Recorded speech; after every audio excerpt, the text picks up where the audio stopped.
नमस्कार मंडळी. छोट्या पडद्यावरील वादग्रस्त परंतु तेवढाच लोकप्रिय असलेला शो म्हणजे बिग बॉस. गेले कित्येक सीझन हा कार्यक्रम प्रेक्षकांचं मनोरंजन करतो. त्यात दिसणारे कलाकार, त्यांचे खेळ, बिग बॉसचा आवाज, बिग बॉसचं घर, हे सगळं प्रेक्षकांना प्रचंड आवडतं. हिंदी बिग बॉसचं सांगायचं झालं तर सलमानची सूत्रसंचालन करण्याची वेगळी स्टाईल या कार्यक्रमाला वेगळं बनवते. आतापर्यंत हा कार्यक्रम हिंदीमध्ये तुम्ही कलर्स टीव्हीवर आणि मराठीमध्ये तुम्ही कलर्स मराठीवर पाहिला होता.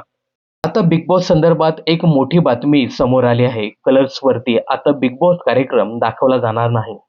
हिंदीबद्दल सांगायचं झालं तर बिग बॉस सोबतच खतरों के खिलाडी हे कार्यक्रम कलर्स टीव्हीवर प्रक्षेपित केले जात आहेत.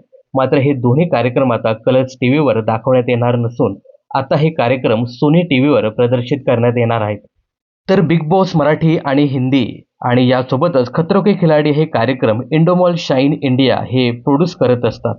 तर इंडोमल शाईन इंडिया आणि कलर्स म्हणजेच वायकॉम 18 यांच्यामध्ये गेल्या काही दिवसापासून वाद सुरू आहे.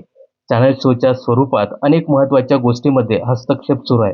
हे सतत घडत असल्यामुळे त्यांच्यातील मतभेद वाढले आहेत. तर या दोघांच्या वादामुळेच इंडोमल शाईन इंडिया यांनी कलर्स म्हणजे वायकॉम 18 सोबत फारकत घेत आता पुढील त्यांचे कार्यक्रम सोनी टीव्हीवर प्रसारित केले जाणार आहेत. त्यामुळेच आता बिग बॉस हिंदी, खतरों के खिलाडी आणि बिग बॉस मराठी हे कार्यक्रम सोनी टीव्हीवर येण्याची दाट शक्यता आहे. तर मंडळी, बिग बॉस हिंदी आणि खतरों के खिलाडी यांचे पहिले सीझन हे सोनी टीव्हीवरच प्रसारित केले जायचे. त्यामुळे पुन्हा एकदा बिग बॉस आणि खतरों के खिलाडी हे कार्यक्रम सोनी टीव्हीवरच पाहायला मिळणार आहेत.